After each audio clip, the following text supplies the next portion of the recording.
Beloved God, we lay at thy feet this day. Guide us with thy light, so that we might touch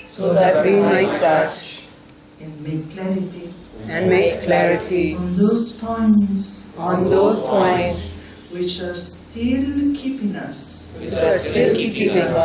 from realizing thee as the light within us, as the peace within us, as calmness, as mental, physical and emotional perfect health.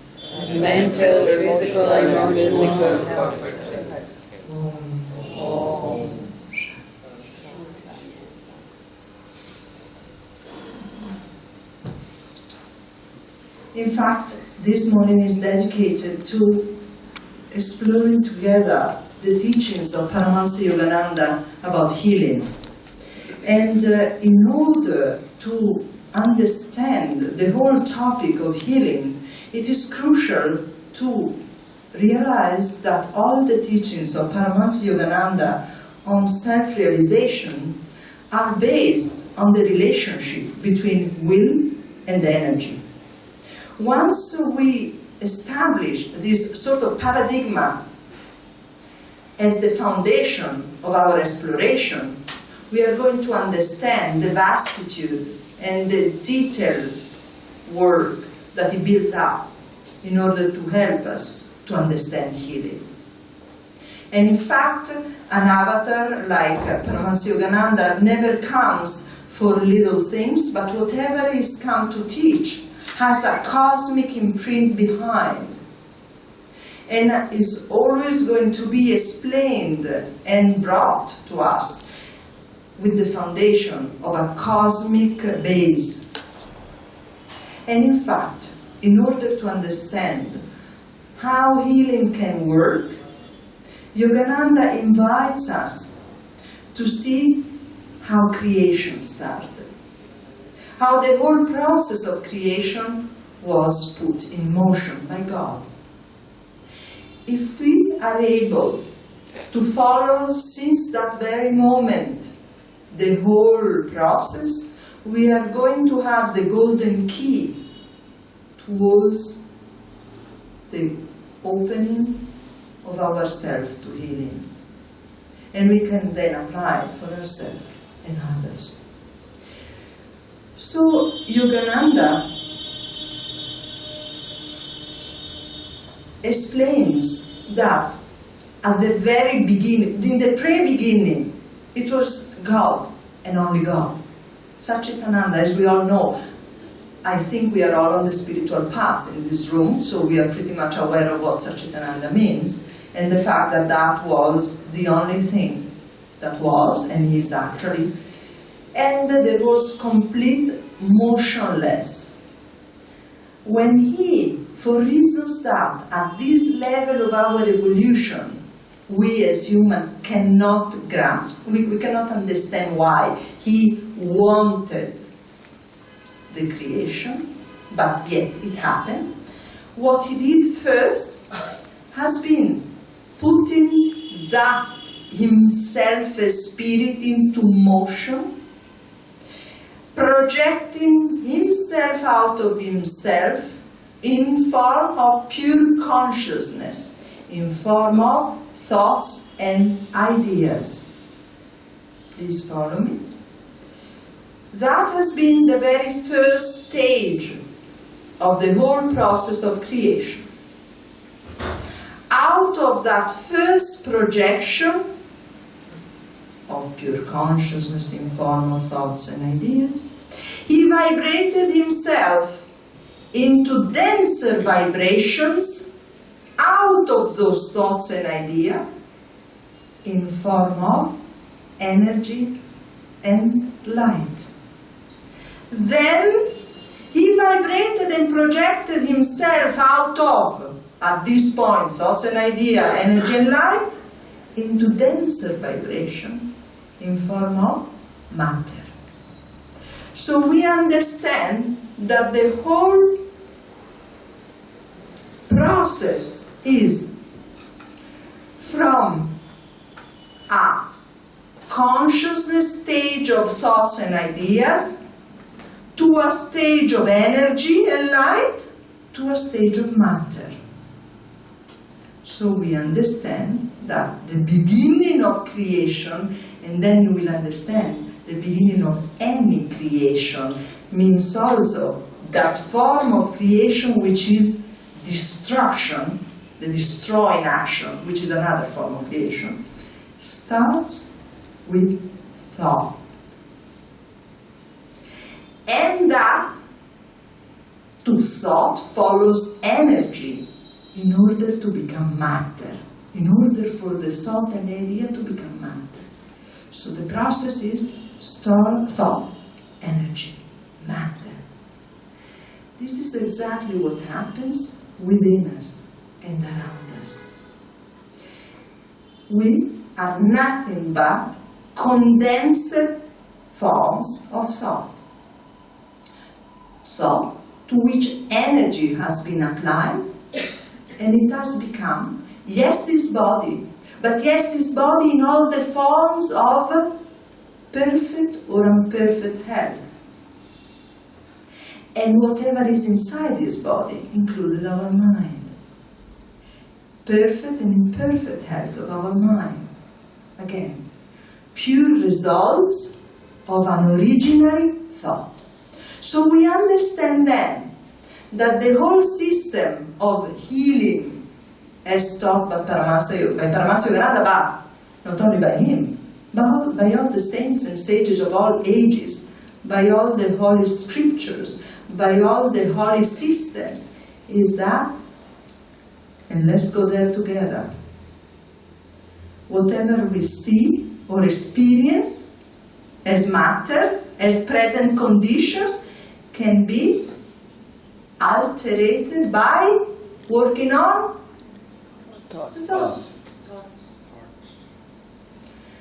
Actually, this is the skeleton of the whole system of healing. We could even close it now, if we would be able then to meditate on it profoundly, deeply, in a vast, expanded way. Understanding this, which is the only truth that is behind whatever exists, included ourselves, understanding this gives us the key to perform exactly what Daya was referring before, that we see all the time once we enter into the flow of grace of a guru. We understand that we can reach the point of performing the famous miracles, which are nothing but miracles. Seems that we are in awe in front of it, seems that to make us wonder. Miracles mean something that I look at with awe. But it's nothing but something that I am able to create when I start to work on my thoughts.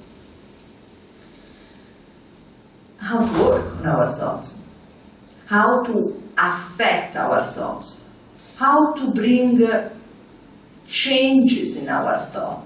And this is when an avatar comes in to help.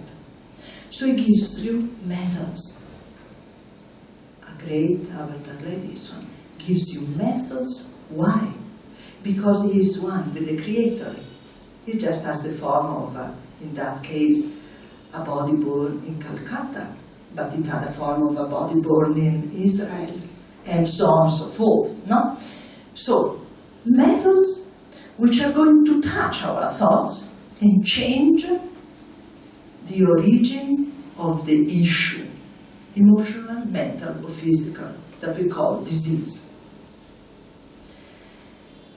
He explains, in fact, that the highest way to produce healing is first of all understanding that healing is nothing but reawakening the life force wherever the disease is in our body, mind, or heart. In that sense, intending emotional issues. And then he explains that the highest form to perform healing is vibratory, vibrational. Vibrations are the highest instruments and more powerful instruments to bring changes within us. And he gives, in fact, methods. Vibrations out of chants, vibrations out of words pronounced in a certain way, vibration in forms of prayers, again, made in the way that then he teaches, and we will go through all this. So, vibrations. Vibration makes of the power of will. And the whole system is based on the concept and the truth that energy follows will. The stronger the will, the stronger the flow of energy. So whatever use of vibrations we will do, means words or chants or prayers or affirmations, will have to be done with a strong will in order to impregnate then those vibrations with all the strengths of the power of the Creator, always available. Is it clear so far? If it is not clear, tell me, because otherwise we will not be able to understand forward. Any questions at this point? Good. So, Yogananda explains that whatever physical ailment is a result, in fact, of either thoughts and emotions of this very lifetime, or is a result of thoughts and emotions we have had for a long time before this birth, or thoughts and emotions and habits that we have inherited, again called by our karma. We know we choose our families. I hope this is very clear to all of us. It's not that the famous father and mother are so guilty to have treated us in such a way. We have chosen them because we needed to go through that experience, isn't it? And to remove those issues out of which we suffer from ourselves, because we are creating them and we need to see them around us in order to recognize them within us and work on them and finally get rid of them and moving on in the evolutionary ladder. So, if it is true that our thoughts and emotions are the cause of our either mental or emotional or physical diseases, we have to see where these thoughts and emotions are stored. Where are they placed in our whole being? And he explains a revolutionary concept, that every thought and emotion and every habit out of which the disease comes, mental, physical, or emotional, are creating cuts, grooves in some of our brain cells. Every thought, every emotion, every habit, every tendency cuts grooves in our brain cells, not in all the brain cells, in some of our brain cells. And those grooves create magnetic fields, which have the power to attract our attention again and again on them, which like a needle keep on going on those grooves, like on the old, you remember, the 33 records, not those black records on which, and we keep on falling then into the magnetism which attracts the same material situations, either in our bodies or in encountering with same kind of people, same kind of environments, same kind of episodes, which destabilize us, giving us then emotional troubles, and so on and so forth. How to work then on those grooves? The good news is that it is possible. Everything which is created can be decreated, destroyed, by using the very power which created it, which is again, the thought and energy. Combined, they become a bomb. He says, able to explode whatever we don't need anymore, because we don't want to be unstable in our mind, body, or heart. So, explains that this is not a matter for weak and kind little ladies. It's a matter of strong, empowered humans, children of God, reclaiming their oneness with Him. First of all, reclaiming to themselves, reminding themselves that they are one with Him, so that they are one with the creative power, and affirming it in the methods, which in fact we are going to share and practice together. The first method he gives is an extraordinary powerful, which will shake us in our concept of a guru having to be so kind all the time. It is actually a method which is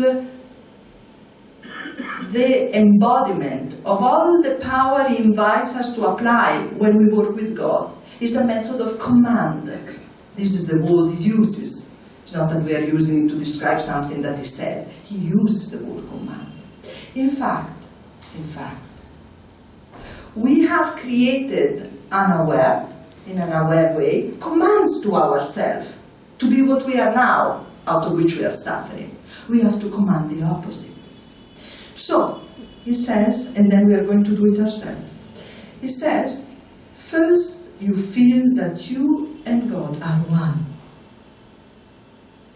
And then you say, God, you and I are one. And then you say, and he says exactly these words, I'm just repeating by heart what he says. You say, I command thy power within me to cauterize my brain cells of bad habits and past seed tendencies. So look, I command thy power, Lord, within me to cauterize. Cauterize is a strong word, it means burning. But he uses cauterize to give us the idea that it's like a laser of a surgeon, the new lasers which are those little things, so that if he says burning, then it looks like it's a big fire, and he will use that words later. But now, let's understand. I command thy power within me, creative power, to cauterize my brain cells of, so it's not all the brain cells, my brain cells of bad habits and past seed tendencies. The bad includes the habits and the past seed tendencies, so the bad habits and the bad past seed tendencies. In doing that, the genius of an avatar is that when you say past seed tendencies, you're not going to touch only how you started to be when you were 5 years old or 7 months old, and maybe you went through a trauma, but also 700 years ago, 2,300 years ago, and so on and so forth. Past seed tendencies, seeded with the seed there, as grooves in those brain cells. For those of you who have Kriya, actually, how many of you, please, are Kriya bugs? All right, so not that many. All right, because Kriya would, we could talk, this is for Kriya, so would go in a deeper way, understanding that there is a reflection of those groups then in the seeds of karma placed along the astral spine. But that is only for Kriya, so I wouldn't go into that, but I command thy power within me to cauterize my brain cells of bad habits and past seed tendencies. And then he goes further. And he says, then now you talk to your own brain directly, because you as one with God are the creator. So then he says, God's power will do it for you to cauterize. But then you say, I command my brain cells to change, to destroy the grooves of bad habits which have made a puppet out of me. Lord, burn them up in thy divine light. So you see how he plays with the oneness with God. First calling his power, commanding his power within us, but then reclaiming the power for ourselves by saying, I command my brain cells. So you see, he doesn't leave us an escape. Now, I'm inviting all of you to consider, to think of some issue that you recognize being a characteristic of yours, and I will help you in finding perhaps one. A characteristic of yours that you recognize being an impediment towards a balanced, serene, happy life. Let's not go towards moksha. Moksha is a consequence of how much I'm able to create harmony in my life. So let's be very basic and simple. Can you just repeat this one? You said, I command my brain cells? Yes, I will send actually, please, I ask you to leave your email address at the end of this class, because it's going to be too much, Sumitra. I will say so many things. I have everything. I have all the material ready in an email for all the students. This is how I do, otherwise it's never ending. So I'm going to send an email to each of you with everything that we said today, with all the excerpts of Paramhansa Yogananda from all his magazines, which are not easy to find, of every year, whatever he said about all what we are touching today. So don't worry. You will find it as a treasure to use. So I would invite you to please try to identify an issue that you recognize being an impediment towards a balanced, harmonious, happy life. Please know that if you all meditate, the life was brought into the brain by the interiorization of the mind during meditation has the intelligence to identify those issues, even if you don't even are aware of, has the intelligence to identify those issues, and has the power to destroy them automatically. That is how meditation is so powerful and has such a power of changing us. You understand? And yet, we can accelerate that by applying the method I'm saying. So please, it could be, and now I'm inviting you to think. Unkindness, tendency to be unkind, tendency to be manipulative of others, tendency to be control freaks, tendency to be angry, tendency to be worried, tendency to be easily upset, tendency to be lazy, mentally or physically, tendency to feel unworthy, tendency to feel lacking of confidence of yourself, tendency to low self-esteem, tendency to feel not to be worthy to be loved, to feel so unworthy to be loved that we prefer to die than keeping on moving on. And that has manifested perhaps in lower back pain, problems in the first chakra. Maybe we are having difficulties in our feet and legs. Maybe we have difficulties in our anus. I'm talking about things that I see day after day with all the people who come to our sessions. All right? Insecurity, tendency to terrible insecurity. I'm inviting you in saying these things. Maybe you recognize yourself. Right? So, please identify, yes. What if it is a combination of all these things? Not Choose just one thing. Start to choose one. You will work like a surgeon. This is a science. Yogananda talks about all the Kriya system as a science. The healing is a science, not different from chemistry and physics. No. Choose one, then you will work on another, and like a surgeon. Choose now the one that you feel is more, the first one which comes to you. The one. So I give you just 1 minute. You please now close your eyes. We want now to do the double breaths, tending the body. Okay. Again. Because in doing that, we are dissociating from the consciousness of the body, and we allow a deeper understanding of ourselves to flow and talk. Then remain in this state and try to see. Try to see. Like someone with a torch exploring a dark room, and then the first thing that you see is, oh, there you go. This is the thing. Then Farther on, you will discover another thing and another thing. But let's start with this one first. The first one which comes to us. I have a tendency to worry. I have a tendency to feel that nobody is going to hear me. And in fact, nobody hears me. Nobody listens to me. I have a tendency to feel so upset, so angry. I have a tendency to feel that everything has to be controlled by me. And I feel suffocated. I have a tendency to be anxious, and so on.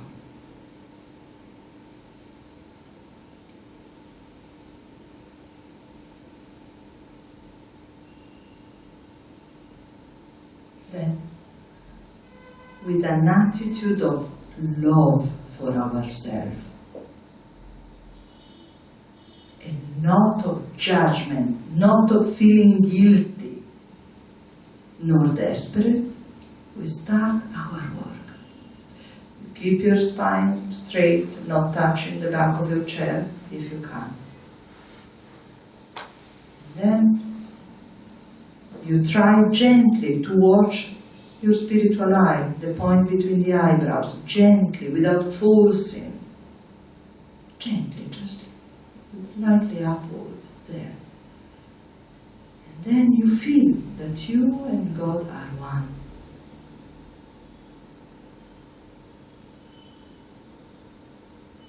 And with the same certainty of the prodigal son of the Christian Bible, which knows the treasure of the Father belongs to him and reclaims it, and in fact the fathers will share it with him, you say within you what I'm about to say loudly, which is what I was pronouncing before.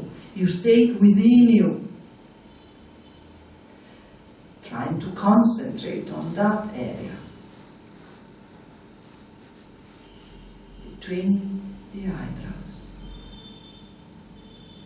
I command thy power within me to cauterize my brain cells of bad habits and past tendencies.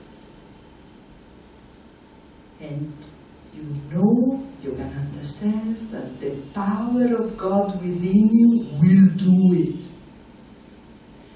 And then you say, again, with your eyesight gaze there towards the point between the eyebrows, you say, I command my brain cells to change, to destroy the grooves of bad habits which have made a puppet out of me. Lord, burn them up in thy divine light.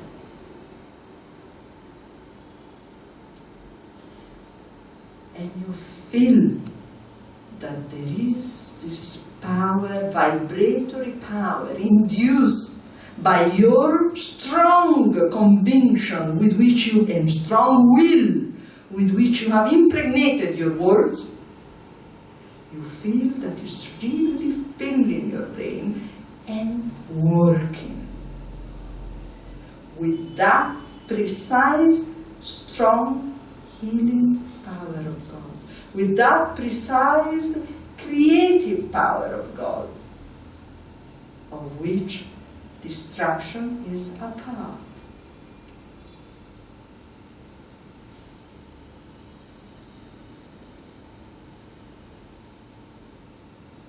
And then slowly, slowly you come back to open up your eyes, and we all understand that this kind of work, if done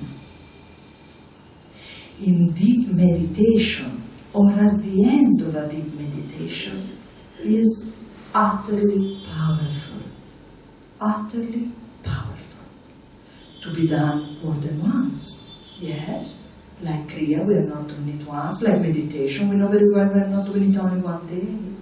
We understand that because we come from a long history, billions of lifetimes, where we've been everything and everybody. So, let's give a time also. No? Although this kind of power applied by a master who is one with the Creator, 100%, can change you in an instant. But let's do it with that faith. Yogananda says, with that faith. With that faith. All right. Then, this is extremely powerful, like a final method. I will send it to you, don't worry. Then there is a beautiful method, which Yogananda says, the superconscious healing exercise. Again, to be done at the end of your meditation. We are, once more, not talking among people who have not already at least somehow mastered the energies within them. We wouldn't be able to be very successful in this, although it can be, with people who have no idea what meditation is, people who have never been able to interiorize their mind. So I'm counting, Master is counting on people who are meditating. So, when you know that you are at a certain level of a deep meditation, at a certain level of interiorization in your practice, you close your eyes. Again, I'm explaining you and then you are going to do it with me. But first I want to lead you into seeing it first as a photo, and then we are going in the detail we apply. In deep meditation, Yogananda says, you gather all your energy in your spiritual eye, and you have your eyes closed. We take it for granted, no? You gather all your energy in your spiritual eye, and you visualize that energy becoming a laser beam of blazing light. These are all his words. I'm not just fantasizing on his concepts. In deep meditation, you gather all your energy in your spiritual eye.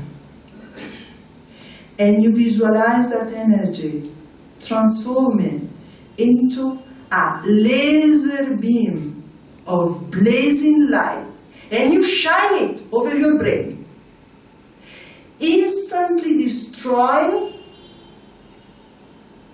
wrong mental thoughts, wrong mental habits, he says. And then you send that very light towards parts of your body which are in need of healing. And you see that light burning the cells with disease, and you see that light replacing those burned disease cells into new healthy cells. You understand that?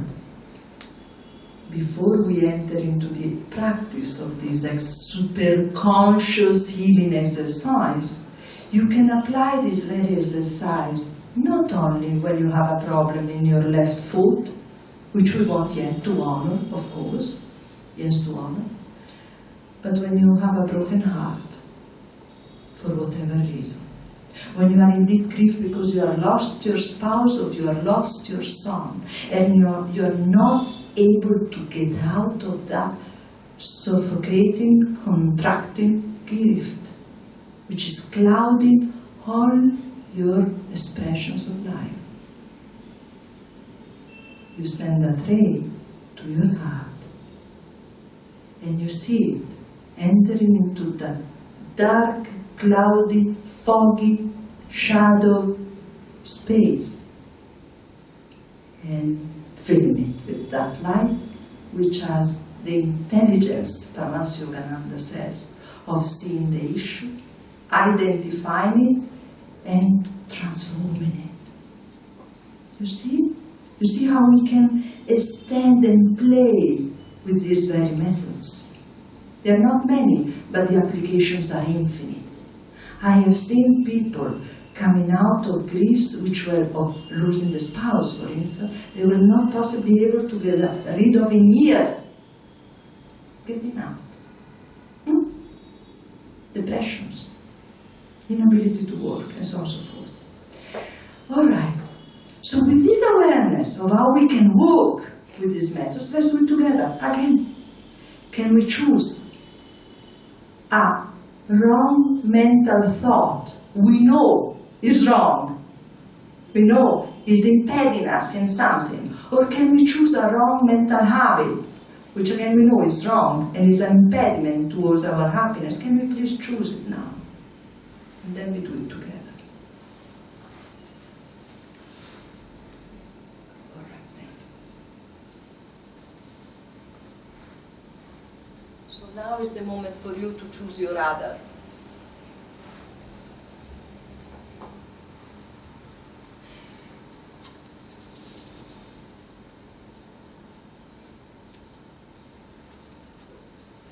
So, again, we try to keep our spine straight, containing ourselves with the attitude of interiorization. In fact, Yogananda says in deep meditation, you gather all your energy at the point between the eyebrows, the spiritual eye. And you see that energy, all your energy cells, you see transforming into a laser beam. Like the surgeons of the eyes, which do in few minutes an intervention which changes your eyesight finally. You gather all your energy in the spiritual eye. You see transformed into a laser beam of blazing light, and you shine it over your brain. Now, even if you are unable to identify the issue, that light has the power, the intelligent power to identify the issue. You shine it over your brain, and you see it instantly destroying all the wrong mental thoughts and wrong mental habits. You literally see this laser beam moving all over your brain, identifying, and like zzz, zzz. Some people felt it actually and felt that there was a burning sensation in their brain. You can go on as much as you want. You can go for an issue. At this point, you can go for several issues. But you will have to do it then several times at the end of all your meditations. And then, once you have done this, you shine that light, you direct it towards parts of yourself where you know there is some ailment, some wound, some disease, or some, if it is emotional pain, you go to your heart. So if it is a material issue, a physical issue, you see this laser beam reaching and burning those disease cells and replacing them with new and healthy cells. If it is an emotional issue, you see that ray reaching the heart, filling it suddenly with light. Yogananda says, darkness might have reigned in a cave for millennia, but the instant the light is brought in that cave, there is light everywhere. So that light will make light there, and will start to work with its healing power. And you stay there. You stay there. You allow that light to do its job, if it is your heart.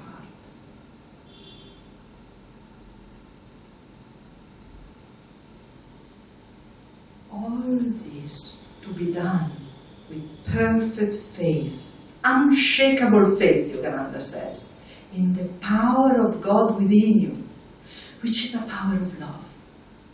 It is a power of love. It is a power of a love that we have forgotten towards ourselves, for ourselves, based on the issues. We have forgotten, he says, that perfect health is our birthright because our birth identity is perfect image with God. And he says that, alas, it is only up to us to reclaim the truth of that image, as it was up to us to maintain it or not. You see?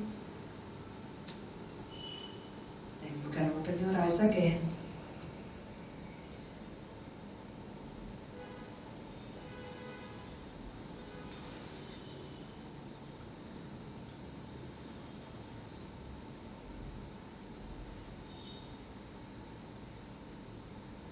Isn't this a revolutionary concept? That we always know in every religion that we are made that image of God, so perfect health, always available. But something happened that we have somehow missed by it. We have done something that image got broken. And the fact that it is only up to us to rebuild that image. When I discovered this, my life changed. I started to understand that all what he called disease was in fact a disease. It was not just because something happened outside, somewhere, somehow, which had disturbed me. My life was so miserable. He says it is only built by us, all this distraction of our being perfect images of God, so perfectly healthy physically, mentally and emotionally. We were that. It says a human being is like a house fitted with 3 windows. Perfect physical health, perfect mental health, perfect spiritual health. Out of which the light of God is permanently pouring towards entering to ensure that perfect physical, mental and spiritual health. It mentally considers also the emotional. But at a certain point of our long history, we have closed one or the other of these windows. And he says that no matter how it looks like, that something happened outside that made us close the windows because you know that person was such a mean person that of course I closed the window. No. We have closed the window. We can reopen it. And the law, it says, is that it's only up to us to reopen it. And then it says, and that is what to me was the revolution of my life. He described in all what those states of unhealth consisted. And I was in awe. So he says that all those emotional states in which we can follow the famous anger, worry, laziness, gossip attitude, revengefulness, resentfulness, and you name it, we can write them all these beautiful white walls, and it wouldn't be enough. Then Daya would scold us very badly, no? And then she would feel guilty, so I have to work on my kindness. So, say with love that we are all trying to get out of what we have put ourselves into. So, these, he called them diseases. No justification. Unbelievable, no justification. There is no justification, they are diseases. Like you wouldn't justify your pain in the knee, you wouldn't say, oh my God, you wouldn't judge, you wouldn't justify I have a pain, what do you just, it's a disease. Also those are diseases which we have invited by keeping the light of God outside of ourselves. And it's unfortunately, it would be so much easier if we would be about telling that person that he should behave differently. It would be much easier, but it doesn't work. We have seen it thousands of times. It's up to us to reopen that window. How to? These methods, meditation, company of other like-minded people, company, like now. What a beautiful circle we are into. No? Beautiful. We know that we are all willing to open up ourselves to the light. Then, good books, good readings, the company of saints, or if they are not available, reading what they wrote, hearing their voice. And then he goes towards exercising the power to create and destroy habits at will, which is exactly the two methods we have done. And then affirming the new realities we want to see developed in ourselves. And in fact, here we enter, I don't know if you are supposed to have a pause, I don't know, Daya. I don't think, no, in fact, so that we can flow beautifully now towards this extremely powerful method of affirmations. In fact, ironically and unconsciously, we have affirmed the realities in which we are once we have indulged into evil habits, evil thoughts. He uses the word evil. I wouldn't use this if he wouldn't use it. He uses exactly this. Indulged means that we have kept on performing those actions, those thoughts, those tendencies, and we have kept on putting so much attention. So we have affirmed a reality in our lives, in our bodies, in our minds, which then turn into all what we see around, the people we attract, the situation we attract, the thoughts we attract, the thoughts we attract. So, we can affirm a new reality with words. Words impregnated with power. He says they can be like explosive bombs in our whole energetical field and changing. And literally like a bomb. So, words are sounds, isn't it? And sounds are induced by thoughts. And thoughts, he says, are vibrations of a state of consciousness. That state of consciousness can be our ego or our superconsciousness. And according to with what we are moving forward in life, we are attuning ourselves with, he says, thoughts which are in fact universally rooted. We don't have thoughts of ourselves. He explains that thoughts are universally rooted. They are expressions of flows of consciousness around, streams of consciousness in the universe, with which we get in tune according to what part of ourselves we are using, our ego or our superconsciousness. So, he says, introspection and self-analysis is crucial to understand how are we moving on in life, why there is so much mess in the world, because people have no idea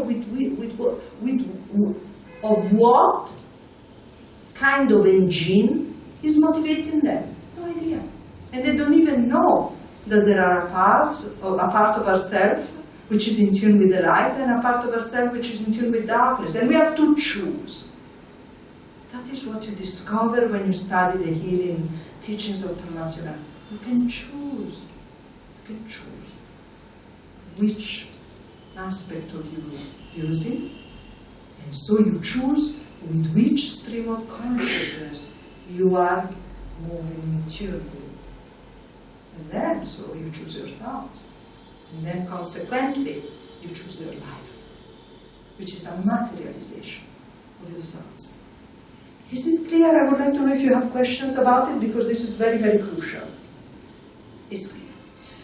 So, affirmations are uses of words which are stating a reality, either of your physical body, either of your mental state, either of your emotional state, that of course you haven't developed yet. Otherwise you wouldn't affirm for it, because it would be yours, isn't it? So, we choose one affirmation among what?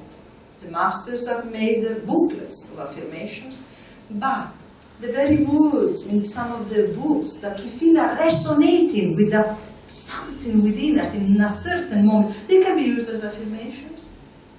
3 words sometimes. Phrases in the autobiography. If we are all disciples of Master, if we are disciples of Paramhansa Yogananda, if we are disciples of another Master, good, let's choose among his books. A phrase that suddenly resonates with a part of yours which says, I need that thing, I want to become that, I know that if I am that, I can transform my life. I can transform my mind and then my body. He explains that when we use these words of a certain affirmation which has a certain meaning, which we find useful for us in that specific time of our life, if you use that with different intonations of our voice, we are going to touch and transform all the different parts of our consciousness, which are, as we know, the conscious mind, which is the level at which we are talking now. Talking normally, talking among us, and talking I have to buy milk today, so it's the conscious mind.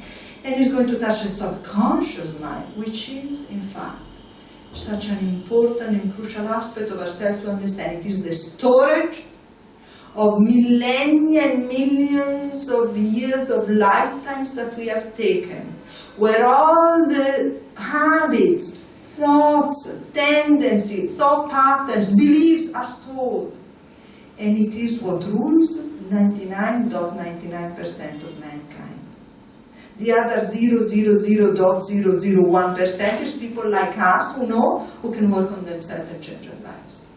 So, affirmation are words pronounced with different intonation of your voice, going to touch different aspects of your consciousness and transforming it towards the realization of the meaning of the affirmation. At the conscious level, at the subconscious level, and then at the superconscious level. Once we get to touch our superconsciousness with the very words of the affirmation, Yogananda says, there is a shooting of energy which happens all over your being, physical, mental, emotional, spiritual, and that is when the affirmation changes you, makes of its meaning a realization within you, a deep, stable experience within you, a transforming experience, a new reality within you. So now we are going to do it together. Yogananda explains that, in fact, in order to touch, first you start touching your conscious mind. And in order to do that, you pronounce the words of your affirmation, first loudly and then like this, normal talking, like when you talk to whomsoever.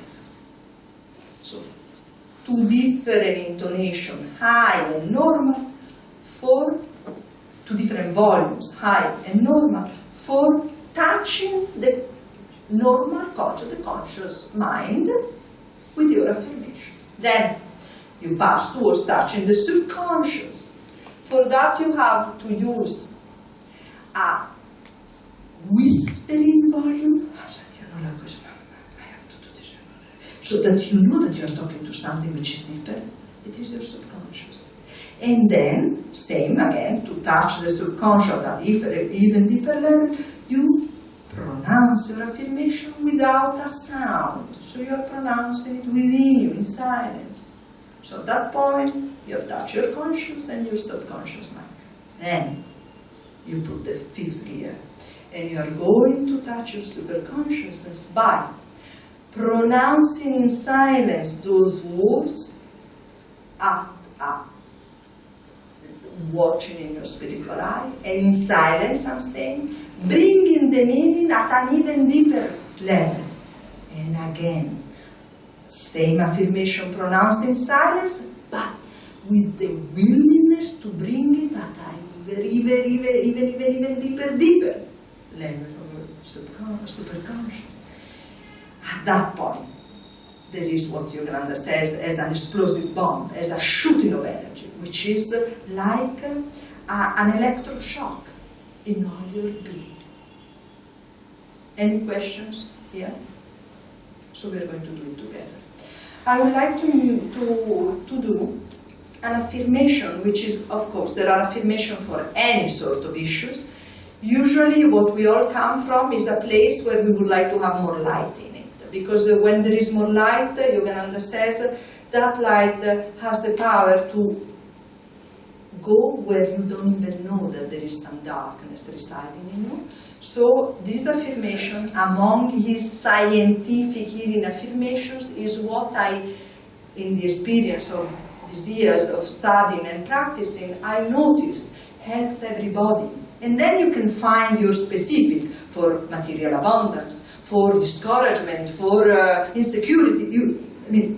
But let's do this on the affirmation for the light, the divine light within you, which shaken away all the darkness, wherever it is, even unconsciously, unknowingly, in different mental, physical, or emotional forms.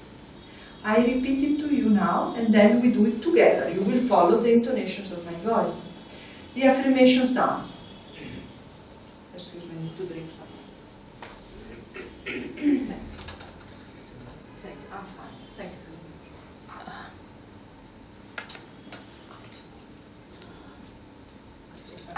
Just to tell you, magic little book. Magic. Very, very small. Scientific healing affirmation, Paramhansa Yogananda. Rupees, nothing. So little that it doesn't even, I don't even see, but sort of 56, nothing. Change your life. Whatever. I am just try to close your eyes just to listen these words and to understand the power, the transforming, revolutionary, final power. I am then you will follow it later. Now just listen. I am submerged in eternal light. It permeates every particle of my being. I am living in that light. The divine spirit fills me within and without, where without means all around me. When we realize the meaning of something like this, we enter into hope. Hope. Hope that where light is, darkness flies away forever. Wherever that darkness has taken a place in our being, in our life. So now we will pronounce it loudly and normally to touch our conscious mind. You kindly follow me. Loud voice. And you can keep your eyes open at that moment. But whatever you want. I am submerged in eternal light. I am submerged in eternal light. It permeates every particle of my being. It permeates every particle of me. I am living in that light. I am living in that light. The divine spirit fills me. The divine spirit fills me. Within and without. Within and without. Now, normal voice.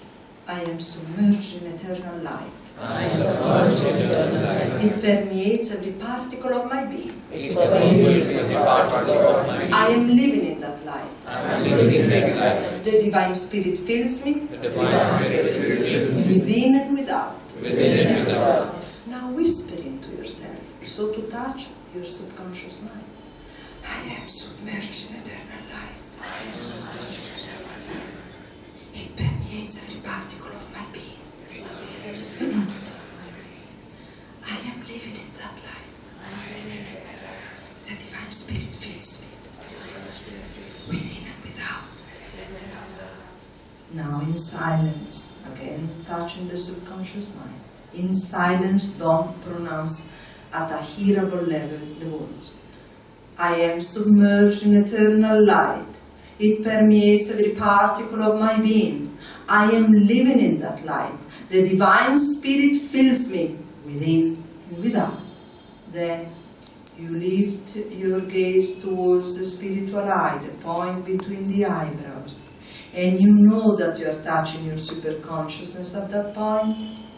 And in silence, but at a deeper level, you pronounce, I am submerged in eternal light. It permeates every particle of my being. I am living in that light. The Divine Spirit fills me within and without. And then at an even deeper level, again with your eye gaze towards the point between the eyebrows, touching at deeper layers your superconscious mind. In silence again. I am submerged in eternal light. It permeates every particle of my being. I am living in that light. The Divine Spirit fills me within and without.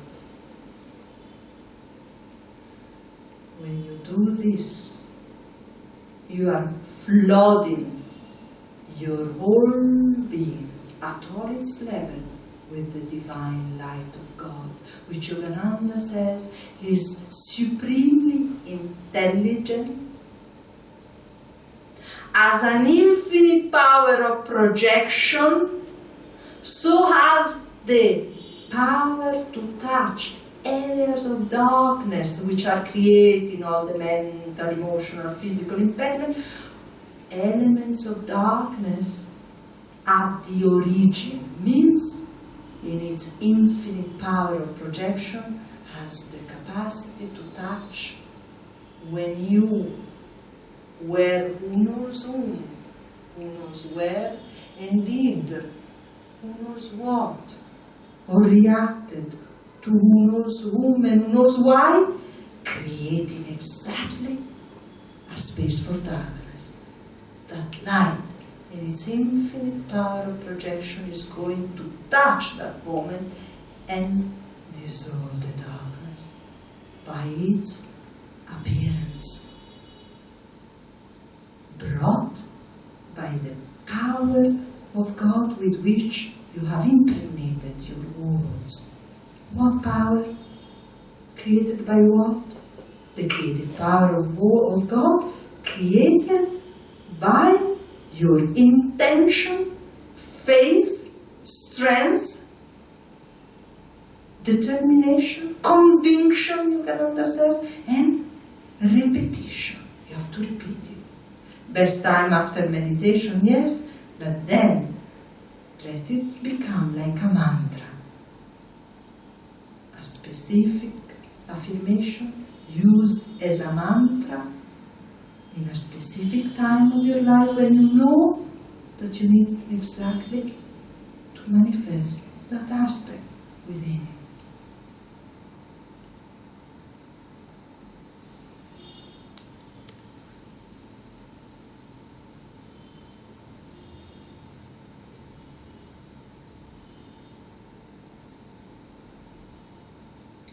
And watching in your spiritual eye at the point of the affirmation to touch the superconscious mind, know that by concentrating on the spiritual eye, Yogananda says, and Swami Kriyananda repeats in multiple of his writings, you are automatically uplifting all your consciousness up to that level of superconsciousness where God lives, resides in your body, in your being. And when you concentrate there, you are able to activate the power of God, the healing power of God, the healing presence of God with His healing power all over your body, all over your mind, all over your soul, all over your heart. So let's be aware of how every element of these teachings has its own deep and extraordinary powerful meaning. And let's move accordingly. Let's use these methods accordingly.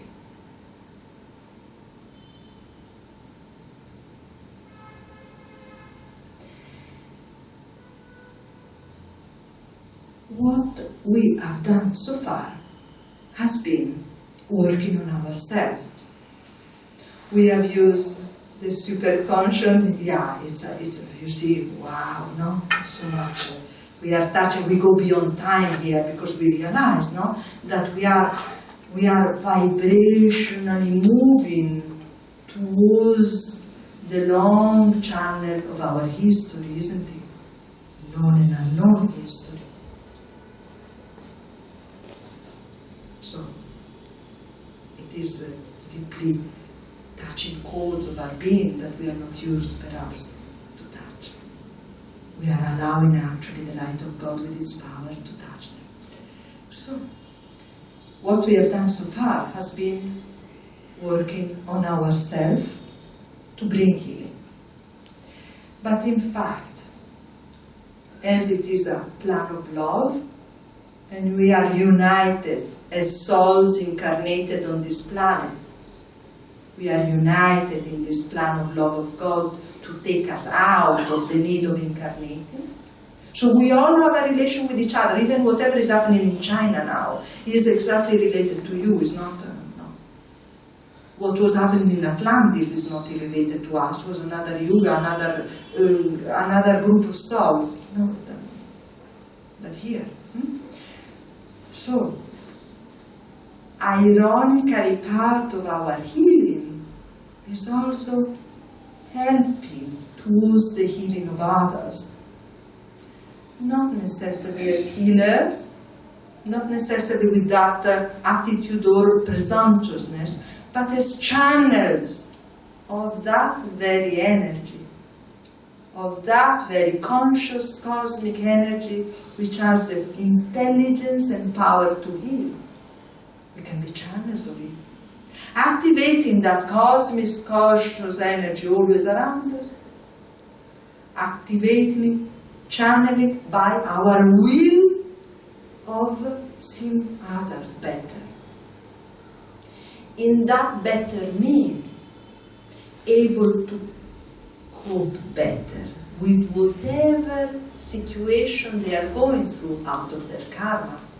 So the healing prayer methods given by great avatars all over the history of mankind, in every religious traditions, are the way to bring that plan of love to other levels of activation. And in doing that, we are accelerating our own healing at every level, even if we don't have any disease, but we are all healed by the fact that we have a body. We are healed spiritually. Otherwise we wouldn't be here. If we were in perfect spiritual health, we would be just souls there in God, one God, isn't it? So, the channel, Paramhansa Yogananda and Swami Kriyananda say, is blessed by what passes through it. Right? So, we can be channels for the conscious cosmic energy of God, which has the intelligence and power to heal, for other people. And we are going to explore these methods. I would like to know if you have questions so far, because it will take some intensity. Again, this is a workshop which requires, in fact, concentration. Would you like to drink beside myself? Thank you.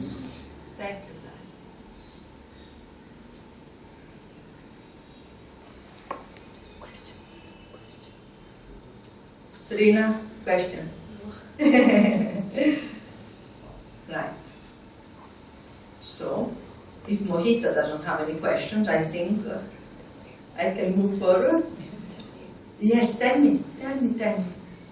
What? Oh no, this is me. I was happy that Sudha was still here. No, I have a question. Yes, You please. said that, we are connected if whatever happens in China. Yes. It's here. But we are not connected to what happened in Atlantis. Well, My somehow we are all connected to whatever happened on any planet at any moment of history, because we are all exclusively manifestations of God, projections of God. So, yes, but on an immediate level, honestly, you are not now affected by what happened in Atlantis. You are not in that wavelength. Whereas now, more or less, we are all causes and the effects of what is happening in China. And you understand that we are now, Daya, I was, in my answer to you, of course I was ready to answer if someone was asking about that issue without bringing it up. But let's be aware that we are affect causes and effects simultaneously, even of what is happening in the Onguru darkest places of the world. Let's be aware. Everything is a projection of the collective consciousness incarnated in this moment on the planet. Let's be aware. The financial crisis of 2008, it started with the Lehman Brothers. It is nothing but a precise materialization of the state of consciousness which had gone on for the last 50 years since after World War II in the world, which was greed. And this is one thing. And then what we see now is nothing but the level of dissociation from God out of the presumptuousness of mankind.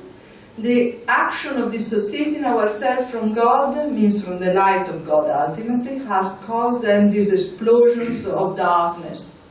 Because there is an attunement with that from a number of souls which have lost closeness to so many values, so many points of reference which have been part of our society forever.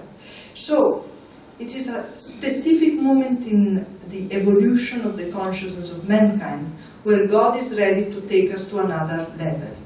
Literally. That's why you see so many magnificent healing methods in the world. So many masters. Maybe they don't wear the orange robe or the white robe of a Christian priest, just to say, and there are many still fantastic masters in India, and there are great, great priests in the West. But there are also extraordinary teachers, which, we recognize they are masters in the world, which are really transforming crowds of people. Byron Katie, Louise Hay, all these, these are, you don't want to dare to say they are masters, but certainly they help people to master their lives towards the light. They were not there in the past. Why there are so many? And truly, truly effective, sincere. Because God is willing to take us really, really to another level. The grace of God, which is present in this moment of the history of mankind, has never been so strong. Huh? Obviously, being a world of duality, the one in which we are on the earth, where there is much light, necessarily there is a manifestation of darkness, similar, identically powerful. But the light has the power to win the story, the game. If we are all working towards higher and deeper levels of light within us. Is it clear all this? Right. So we want to be channels of the light. There is no question. Yes. I just want to know what is the whole purpose of this creation and this projection? Yeah, sure. Please know and be relieved to know that Paramhansa Yogananda was literally yelling at Divine Mother. People were hearing his voice, yelling at her in his room where he was meditating and asking. And he was publicly also saying, why? I've asked her, why don't you see all this excruciating pain? He said, she didn't answer. So, but he says, we have to humbly accept in our very little lives. Think about your life. Your 30 years of life, obviously I'm not even interested, and you shouldn't say how old you are, but let's say you're 30 years old. You see in your 30 years of life that the moments where you have been able to move towards more happiness have been the moments when you have been in the most down, low place in your mind, or in your body, or in your heart. I know that you say yes. I don't even need to ask you, I know. It's the same for all of us. Why? Yogananda explains this very clearly. We are, all of us, human, even though someone is a little bit more enlightened, someone a little less, but more or less, unless we are masters, we are all similar. Little bit more, little bit less, but yeah, we are almost there, all of us, more or less. We all are at a point of evolution of our consciousness where, alas, we need to see the effects of darkness on ourselves in form of pain in order to choose the light. This is where we are. We can discuss forever on how unjust is that, but this is it. We are at a level where we need that. It's like the child is crossing the road. There is the car coming. He's not aware. He could be no there, and then the car comes and he dies. No, the mother, what she does, she has to take him strongly away. No, and it will create pain that moment, isn't it? Will make him very upset. But she's saving his life. No, so God, the plan is that we need to experience pain in order, which comes from darkness, in every form, in having closed those windows to the light of God, in any possible form, mentally, cultural, physical, in order to choose the light. This is how we are. This is what we are needing at this level of the evolution of our consciousness, which is a level similar for most of us on this planet. Is it clear? As much as we would like to say is unjust. No, I understand what you're saying, but what is the original purpose of creation? Why did he produce? Yes, this is obviously a question that most of us have had. The masters say that it is the origin and the reason of the whole thing is not something that, again, the level of consciousness in which we are, which we have become to be at this point of our history, millions of years of history, it is not something that our level of consciousness can grab. Who grabs it? We cannot understand it at this level. Is beyond the capacity of our instrument of understanding, which is made of our mind and of our even consciousness altogether. We are not able to grab it. No? What happens, the master say? You will realize it deeply once you will be already at a level where you don't even care about it. Because you will be one with the perfect righteousness of the whole thing. Can you follow what I'm saying? Can you follow? I know you feel to rebel, to break the wall with your fist and say, ja, but, this is it. This is it. You will realize it by becoming again where you were before all this mess. And at that point, you will not even be interested to know, because you will be one with the only thing that you have always been. So you are saying that the answer will come when you don't need the answer. And you don't even want the answer, you don't need it. But we can only realize, we cannot understand it, we can only realize it. You don't understand God, you realize God. When you realize yourself, the famous self-realization, you see? So, it's amazing, amazingly simple. People, what is your name? Because now I'm interacting with you many times. Ritu. So Ritu, where most of us fall is all this philosophical system. How are you, Ritu? How are you, Ritu? Can you just work on your where you are now? Do you think that if you would understand that, things would run differently? No, you would find other questions. Because the mind is programmed to question. The mind is not a place where we realize ourselves. We realize ourselves in our consciousness, not in our mind. The mind doesn't have an existence by itself. It's just a product of the different manifestations of the being. Do you understand? You understand? Ramakrishna was considered to be completely mad because he wasn't able to make his mind function. Because who cares? You understand? So the mind, after receiving an answer from that, would ask other questions, and other questions, and other questions. Irrelevant. That's why people would come to Yogananda with questions. Very educated people, doctors, highly educated speakers. They would come Master,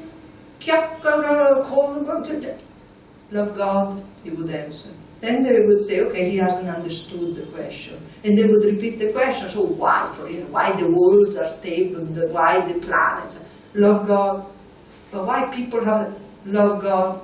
And they would insist with the same question, thinking now that he wouldn't understand. He would yell, love God, because he says, once you expose yourself to God, which is love, and you concentrate on that, on developing that, you receive all the answers. Means that you pacify, how do you say? You make peace. How do you say? Pacify. You pacify yourself, Ritu. You pacify yourself. You understand? That's why he says, commune with God.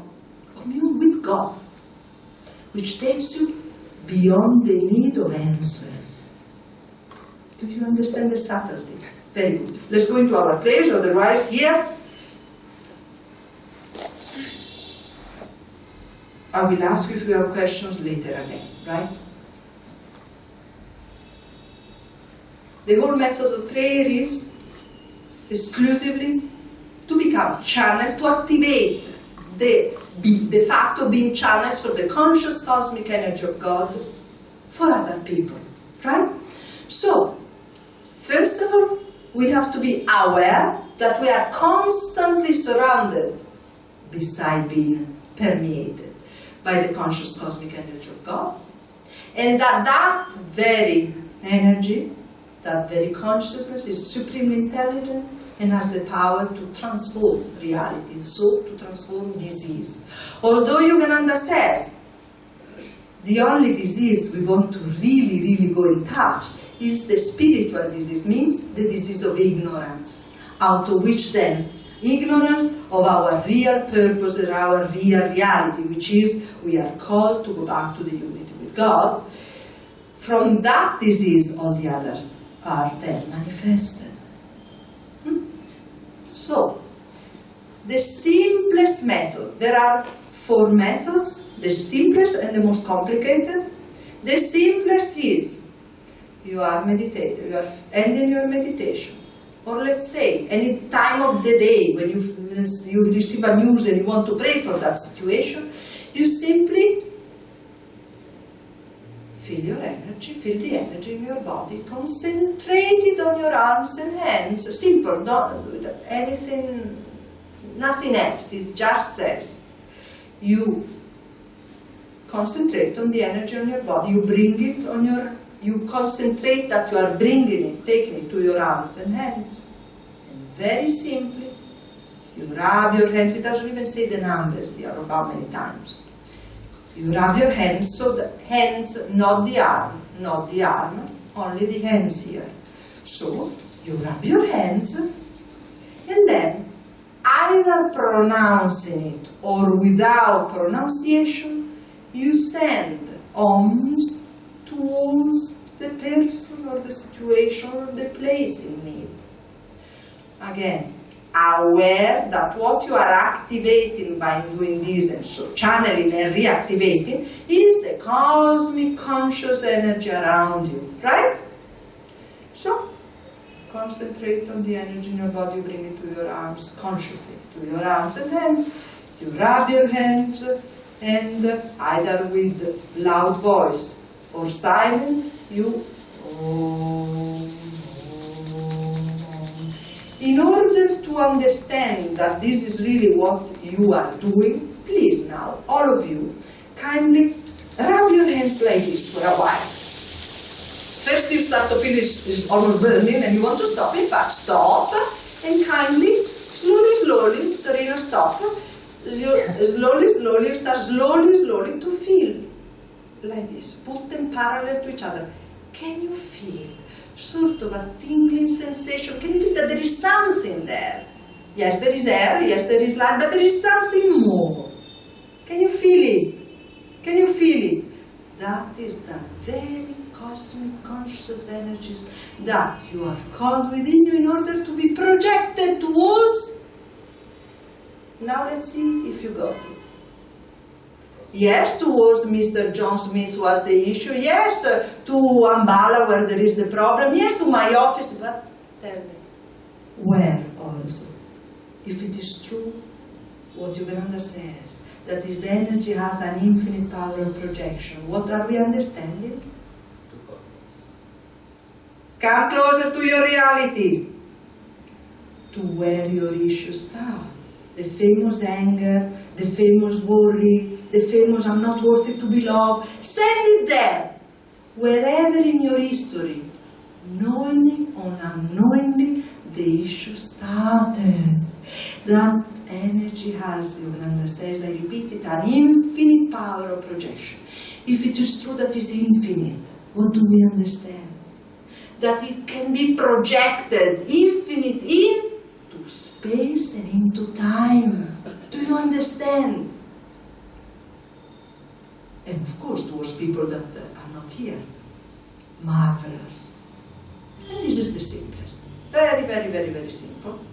The other. Again, you are at the end of your meditation. And this really has to be at the end of your meditation. You want to feel, he says, you want to train yourself, you want to try to see and feel a force, the force of your spiritual eye, perhaps as a warm force. And then, from your spiritual eye, you send the divine energy towards the spiritual eye of the person for whom you are praying, whom you know is in need. You send the divine energy to the spiritual eye of the person, and you see this energy filling him. And you say, you are well, for God is in you. Again, I will send to you, don't worry. You are well, for God is in you. So what are you doing here? You are sending the cosmic conscious energy of God, which has the supreme intelligence to identify the issue and to heal it and to work on it and to transform it. Plus you are using an affirmation. So this is a very powerful method. You are well, for God is in you. This simple affirmation has transformed many lives. So this is the second easy method. Then we go towards a more complicated, and then to the one which is magnificent. And now I want to see, yes. So, I would say, I would like to go towards the one which is a combination, because perhaps we are going too far. So, a classic method that we all use as disciples of Yogananda is, you pronounce the prayer that you wrote, Divine Mother, thou art omnipresent, thou art in all thy children, thou art in Arush Kumar. Manifest thy healing power in his body, in his mind, in his soul. And then you rub your hands together, and at that point loudly you say Om, Om, Om. Really literally with the intention of sending the vibrations of Om, which have the power of creation. Because Om is the sound which was manifested at the moment of creation as an effect of the vibration of God when he projected himself out of himself in thoughts, ideas, light of energy and matter. Huh? So, after your prayer you send your Oms. But I want to go to the most powerful one. Now, you please follow me. Yogananda says this is how Jesus healed. So, it's fantastic.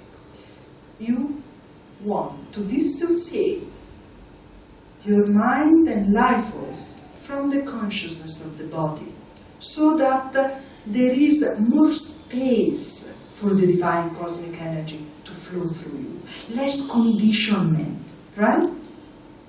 So, first you want to really remember that you are surrounded by the cosmic conscious energy of God. First you want to remember that. Then you want to remind yourself from where Yogananda says that cosmic conscious energy of God is coming into your body so that you might channel it. And you touch your medulla oblongata, which is this one. this one. The niche be at the base of your skull behind your face. Behind your head. Here.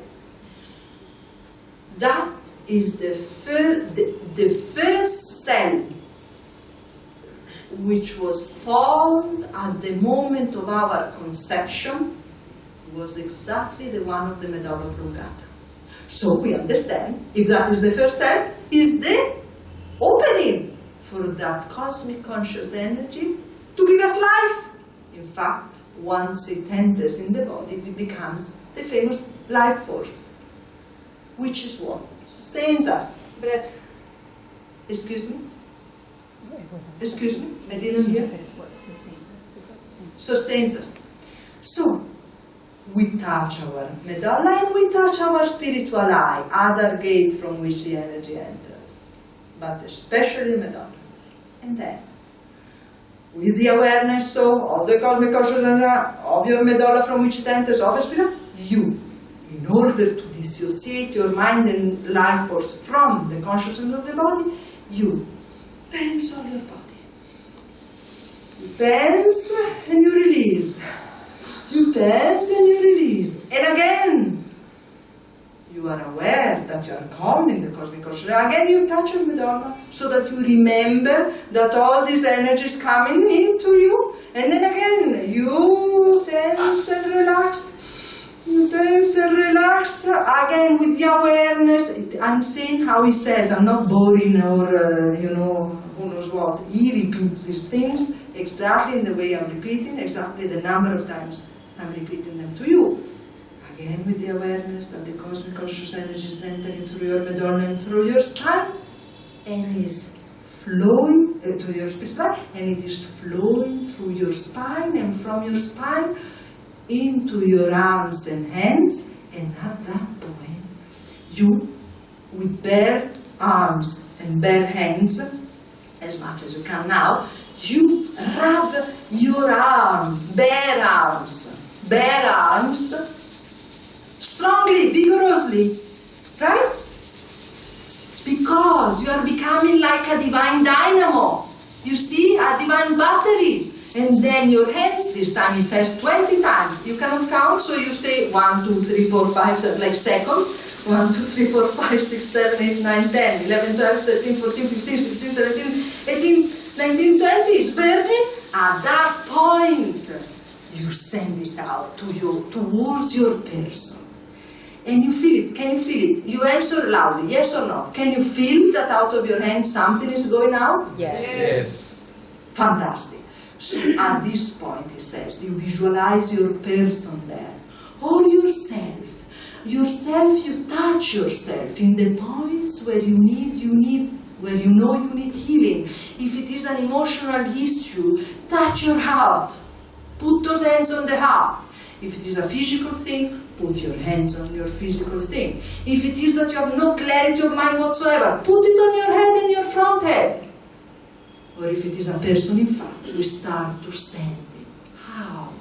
He says to move like you, please look at me in this moment, for 15 minutes. So that is why this is the more complex, serious responsibility to do it. 15 minutes, like a scanning towards the person. Especially says, send this cosmic energy towards the mind and heart of the person, he says. Why? Because this energy will reach the brain of the person. Where are those grooves we talked about? And this energy is intelligent. She will identify even what he has never told you because he has never told himself. So, by sending this energy to his brain, you are awakening him and burning those grooves. And you are allowing that intelligent and powerful energy to replace those with new cells, with new grooves, but enlightened grooves, uplifting grooves. And then to his heart. Why? Because we are full of sorrows since centuries and millennia. By saying, or darkness, attunement with dark consciousness. You bring the light there by doing this. And that spirit knows what to do there, either to healing from a breaking, from a broken heart, or to healing from darkness. Or, he says, from tendency, karmic tendency to darkness, karmic tendency towards attracting dark energies. It's a karmic tendency even better, believe it or not. 15 minutes, and then he says so. Recharge yourself as a divine battery. Make of your hands divine batteries. He says both the things. Recharge yourself as a divine battery. Make your hands divine batteries. Wow. Wow. This is fantastic. And then you understand that when a person comes to you, if you are someone interested in helping others, again, let's not use the word which has risks, which is healer. I'm so afraid to use the words, unless someone is a recognized, reputed, confirmed, real, sincere and humble healer. But if you are feeling the call to help, perhaps your cousin, let's put it in a very simple, humble way, you realize that method of working on your grooves can be worked on the person.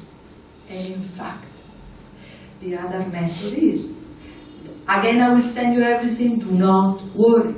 So, the other method in fact is that you are aware of the conscious cosmic energy around you, are with your will calling that energy through your medulla, bringing that energy to your spiritual eye, sending that energy towards the spiritual eye of the person, and shine it over his brain like you did for yourself in the first method that we used, the second method we used, which was the superconscious healing exercise. You shine it over his brain, and you use it as a laser beam of blazing light for your friend, your cousin, your mom. You start to operate there. Of course it takes training. Of course you need to feel the call to do it. Certainly you need training. Certainly you need a strong power of visualization. Yes. And you need, Yogananda says, to want to see that person doing well as you would like, not only for your own, for your son. If someone is a mother knows what I'm saying. And I don't know it because I'm not a mother. I'm just adopted mother of my husband's son. But I know what a parent feels because I've seen it. So, with that strong will, you will attract a powerful flow of energy, and with a strong power of imagination that perhaps you have the call to develop, or you already have in yourself, very good, you start to be a surgeon, laser surgeon on him. And then you send it to all his body, especially if you know that he has some issue, you send it there, and then you say, O infinite spirit, thou art omnipresent. So here it changes. You understand that in that method, O infinite spirit, thou art omnipresent, thou art in all thy children, thou art in John Smith, manifest a healing presence in his body, mind and soul. And then you rub your hands and you send your 3 ohms, or as many as you want. You see? Beautiful. So you see, not many methods, but infinite ways of using them. And it will be up to the training you give to yourself and to the intuition and empathy you develop along the spiritual path, along your sadhana history. It will be up to the intuition and empathy that you will develop, that you will feel to use these methods in one way or in another. Yogananda in fact says, a healer, in that sense he said, is a very great psychologist. Because you need to understand your patient. Maybe someone, I'm talking about visualization, he will laugh at my face, he will leave. So I have to use reason. Or I have to talk to him with a certain intonation of my voice, and so on and so forth. But you understand, no? How are you? Wow. It's, yes, sir. Can you touch the other person also? I couldn't hear you, I'm sorry. Can you touch the other person after this? Touch. You, in fact, absolutely you can. It's something that usually I forget to say because not everybody feels very comfortable with being touched by another person, but yes, sir, 200%, yes. But please, we are invited again to be psychologists and spiritual psychologists, understanding where the person is. I made a mistake, for instance. I was in front of a girl. I mean, perhaps you know, we are also into charity. So some devotees, we and some other devotees have founded a charitable trust called Yogananda Charitable Trust. So one day, and I tell you the example, sir, so that you can learn, you can be inspired into understanding how to do. We visited, because one of our intentions is to help abused girls, sexually abused girls.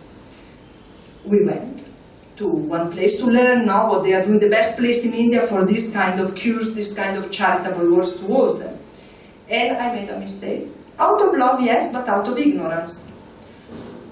I was sitting with all of them, you know, and usually I'm very empathic and I'm very easy with people. And people are very happy with me. It's the grace of God, and I feel so much love for everybody. So I was there sitting with them. And spontaneity, also because I'm Italian, we are used now, we have people different than India, we have people, you know, it's our custom, it's our culture. I touch her here. Just I would do Sumitra, so nice to see. The person was frightened, she withdrew, she couldn't, what a mistake I've done. I should have only thought that she was coming from something else, where touch is only horror. Sorry, sir, to bring up such a big thing, but we are all adults, right? Be aware of whom you have in front of you. A shy person, a person who is emotionally blocked, could worsen her condition or his condition if you touch the person. Be aware of whom you have in front. That's why really want us to develop this kind of subtle awareness. You understand, no, sir? So yes, 200%, but, right? Did I answer to you? Yeah. So after all that thing, your answer, touch yourself, yes, you could touch another person with that kind of awareness. I used an extreme to give you the idea. Yes. I wanted to ask you was like things like Reiki. I can't hear you, sorry. Reiki.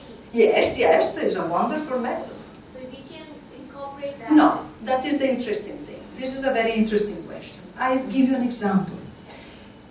We are very graced in this moment of the history of mankind to have around us, as I was hinting before, fantastic methods. Literally, each of them, what is your name? Isha. Isha. Each of them, Isha, working wonders. Yes. So Reiki is a marvelous method. It is. But I give you an example. The founder of all the ministry of the healing teachings of Yogananda and healing and practices of the healing methods of Yogananda, Mary Kretzmann, devotee of Paramhansa Yogananda in America since 1974. She started the whole ministry of Paramhansa Yogananda healing methods in 1989. She took charge of all the healing prayer groups in the world and so on and so forth. She was, in fact, having the strong call to heal. And she started with Reiki. And she became a master of Reiki because she had such a strong, really a healing attitude in her since lifetime. She noticed that at the beginning she was doing, when she became a devotee, practices the teachings of masters, she was doing both because Reiki was what she knew, what she had seen performing wonders. But she noticed that more she was deepening her consciousness in the spiritual path of Yogananda, deepening the contact of her consciousness into the spiritual path as per Yogananda's teaching, more she found that her healing practices were affected by doing both. Why, Isha? Because when you start to work with the methods given by one master, could be anyone, I'm not judging, understand, let's go beyond. When you start to practice the methods of meditation or of healing of a master, You're not just practicing a method. You're not just calling only, please notice the conscious cosmic energy of God. You are doing this empowered and guided by the ray of consciousness embodied by Paramhansa Yogananda, or by Sri Sri Ravi Shankar, or by Sri Satya Sai Baba, or by Amaji, understand, no? So, the whole key to make of your spiritual path, or if you are a spiritual person, your healing practice of success is attunement.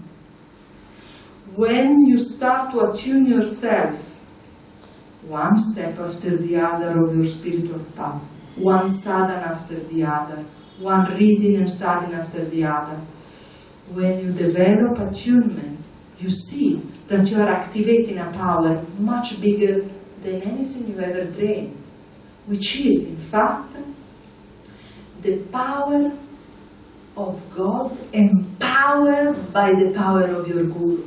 You understand? So, the spiritual path works when we are loyal to one practice of meditation and we are not doing other three, because the energy gets scattered, you never go really deep. Same for the healing methods.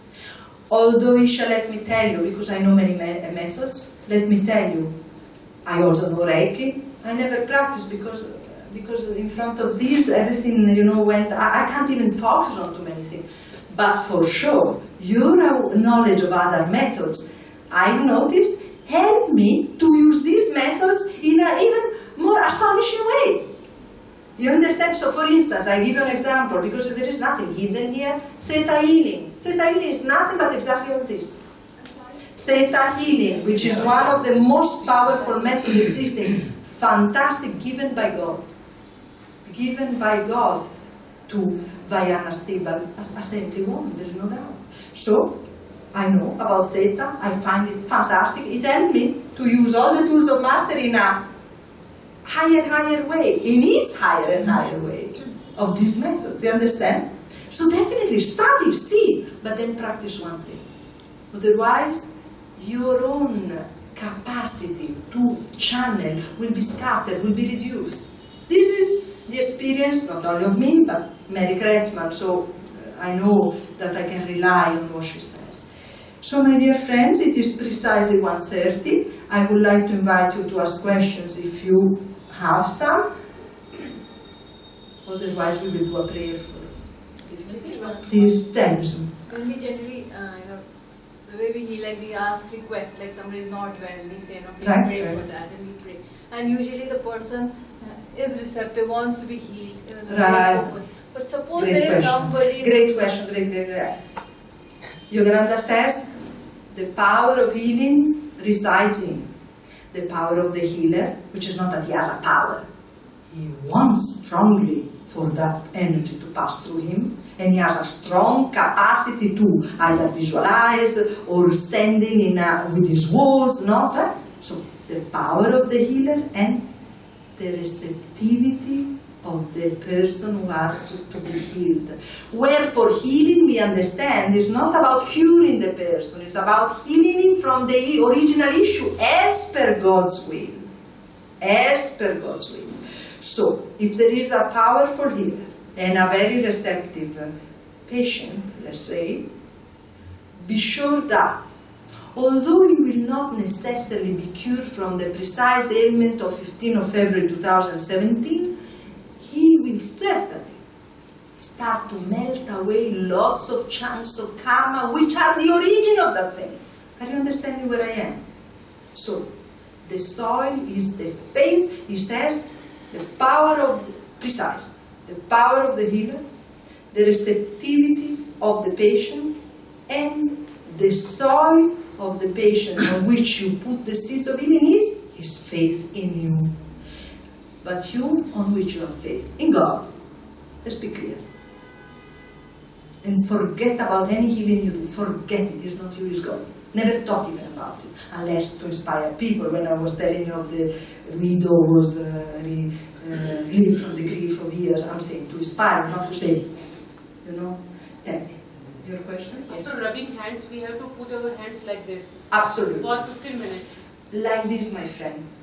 The 15 minutes method is like this, like a scanning, because you are directing, you are allowing all that to move towards every part of the person, to all those aspects of his consciousness which are residing, in fact, in his chakra, which are out of balance and are osmotically transformed into a balanced vibration by your sending energy everywhere.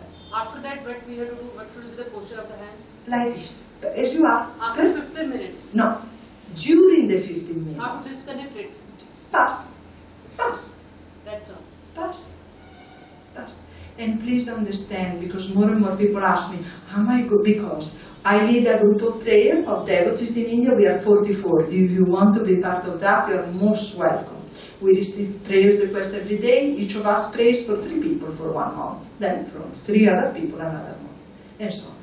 People ask me, am I going to get the disease if I pray for that? What a silly question. I mean, I'm sorry, I shouldn't judge. Obviously, it's an innocent question. What are you talking about? We are channeling divine conscious energy. We are channeling God's presence. So please, let's not even fall in that, you see? You are not even channeling the person, so you don't have to disconnect. I know very well what you're leading to. I know there are methods where you have to disconnect. Well, let me tell you one thing though. I know it's very late and then you have a 2 o'clock program, so we will talk later about disconnecting if you feel disturbed. You could feel disturbed if you meet a person who has some darkness, you could, so just cut it. Just cut it. But Yogananda doesn't teach that, but I'm telling you, if you just cut it. Again, using your power of imagination, calling God and say, please, detach me completely, dissociate me completely from it. I am one with thy light. And then you say, you're affirming, I'm submerged in eternal light, you see? So, but don't enter into that. It's not what he talks about. So, quick one. If somebody is grieving and you're sending healing for them, they're not open and receptive, obviously. And they're not aware that you're sending Absolutely, yes. I tell you, do it anyway. If you feel the call, do it.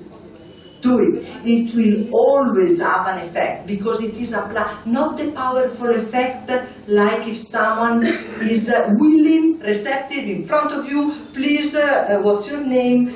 Gauri, please, Gauri, help me. It's a different effect. But be sure, it is a plan of love where we are all meant to become again the love we are. So when you do that, you are becoming the love you are supposed to remember you are. You are reactivating the love you are and you are meant to become again in oneness with God. So do it. It will always have an effect. Although perhaps not as powerful, but I see it all the time. All the time, Lord. All the time. Even people who rebel, they would like to die.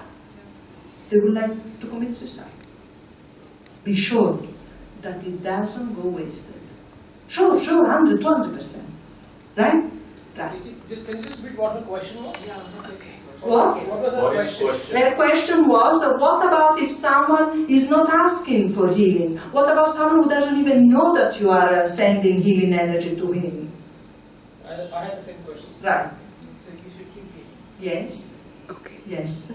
There are 2 more questions. Okay, so, okay, great. Just Yeah. these 2 questions. Yes. Sir, there was this lady before. Sorry, sir. Then I come to you. Yes. I just wanted to ask you, when we talk about healing, Yes. we talk about a part of our body which is not receiving that light. So we channelize that light. In fact, it is a part where your life force, Yogananda says, has weakened for reasons which in fact reside. Yeah. But when we talk about an infection, we talk about Yes. growth Oh, or multiplication. Yeah, such a of beautiful living question. like I that. meet so many and I see so many healings. So what You know what should- they are? Well, you know what they are? You ask yourself, what have I allowed unwanted in my life? Ask yourself. And start to revision all the people you have allowed to invade your space. Your mental space, your physical space, your emotional space. Ask, how much I've allowed people to abuse of my peace of mind? Or my right to be in my own space as I am. Ask yourself, and you will see. All the people I meet who have viruses, infection in the stomach, in the ovaries, these are the frequent things that you see. So many. They have abusive families around them, not physically abusive, emotionally abusive, yelling at them all the time, commanding them. What is the 90% of the women I meet, of any social class, any social class. So, very good. So analyze that and start to reaffirm. What kind of feelings? Yeah, so it's going to be very long this because you start to analyze yourself and your life, and you start to affirm your worthiness to be, because all these people have allowed all this invasion because they were feeling unworthy to live, not worth it, not having any value, justifying their life. So they were so convinced that they didn't have enough value that they allowed anybody else to confirm that they didn't have value. And so they allowed all these people to enter in their aura in multiple ways, yelling at them, commanding at them, aggressively, controllingly. So you start to affirm yourself. Slowly, there are steps to do, no? So first you start to send healing light towards the person, because it is obvious that you have a karmic connection, and you start to practice forgiveness. It has to be led. It's a process that has to be led. Forgiveness, because you forgive him because you have done something to him or to her in past lives. It's obvious. So you start to project that light towards all the different times that you met that person. Means you project that light in its infinite capacity to touching and healing your relation with that soul, to which you have allowed to enter in an abusive way in your space. And then you start to really affirm the love for yourself and your value as a son of God. There are affirmations for that as well. You read your affirmation book, either of Master or Swami Kriyananda or any other, and you find it. I have it as well. What's your name, excuse me? My name is Shonali. Eh? My name is Shonali. Shonali, so you find it, you find your affirmation, you start to find, I love myself. But with God, it's not a presumptuous lay way. Try to understand. We are not talking in a prosastic way, in an ego-affirming way.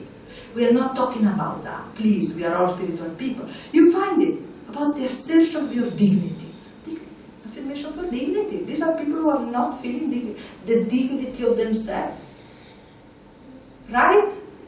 This is an issue which is in enormous number. Sir, and then we have to close because they all have another program in 20 minutes. If I am going to do some healing for another person, right, is it essential that that person has to know that I am doing the healing? This is the answer that I gave to her, which is, I tell you, secondly, I should say yes, sir, I should say yes to make it a real, powerful healing experience. Yes, it's true, but it's not that necessary if you feel the strong call out of love to help that person. Be always sure on the power of God responding to your love for that person. You understand? Yeah, I understand. Second question to that is that is it necessary for that person to be near me? Or no, because we said that this energy that we are channeling as the real healing energy has, Yogananda says, an infinite power of projection, we said, means in terms of space, in terms of time. So it doesn't matter if the person is here or in Australia. It doesn't even matter, my dear friend, if the person has died. It doesn't matter. Someone you had an issue 50 years ago, send it. Or you know that your grandfather, sorry Sarah, I shouldn't say, let's say someone has a grandfather in you, he committed some killing around and he has cursed has attracted so much negative energy in the family, send it to him. Fill him with the light of God and surround him with the light of God and surround with the light of God all your genealogical tree. You see that? And send the light to all your genealogical tree. You understand, sir? You understand? Infinite power of projection, meaning time and space. Yeah, and yes, the sir. last question was, when do you know that your healing has worked and you and then Leave it to God and never ask. Yogananda says if you are a farmer and you plant your seeds on the soil to see the salad coming out of the tomatoes, you never go to open your ears tomorrow morning at 8 o'clock to see how is the seed, and maybe you even become upset and you curse maybe the sky because you never do that, because you know it will never grow. Allow God to do His job. This is God's business, remember, sir. And everything is happening as per His will. Remember, sir. In terms of time and effective healing, remember, healing doesn't mean curing from the wound in your arm tomorrow morning. Means that you are going deep into the reason why you have fallen from the stairs and you wounded your elbow. Look at that. Om Guru.